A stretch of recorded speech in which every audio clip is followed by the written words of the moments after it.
của cất cánh round 2. Gió khá là nhẹ, khoảng tầm 1,5 mét giây. Gió bãi hạ cánh hướng nam, khoảng 1,5 mét một giây. Có khá ít thermal, trời đang rất dịu. Những ít thermal ngay phía trên vườn bãi cất cánh. Hơi dành tí thôi.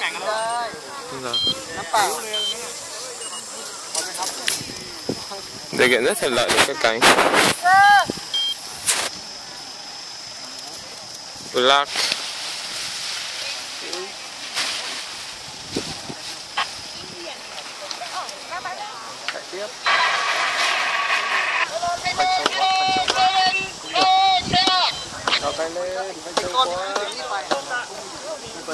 Làm gì? Không, cái để chân, cái để chân. Cái đấy phút 3 chứ không phải phút 3. Đang quay lên. Lưng gió kìa để Sạp đi xuống. Tập lẻ. Đi cà phê vào một chút. Đu. Đây.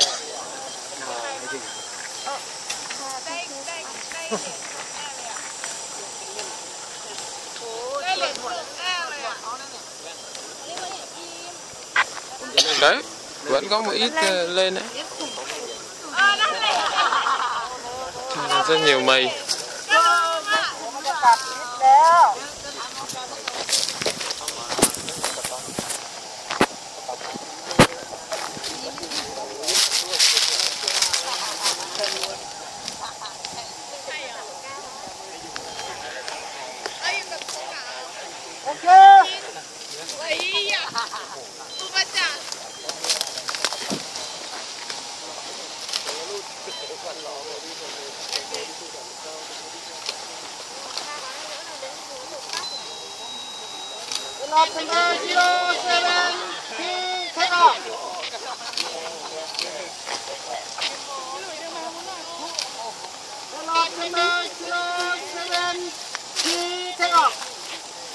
Rồi, thiếu rồi.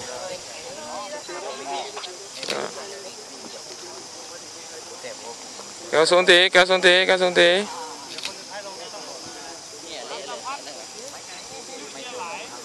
Xuống rồi.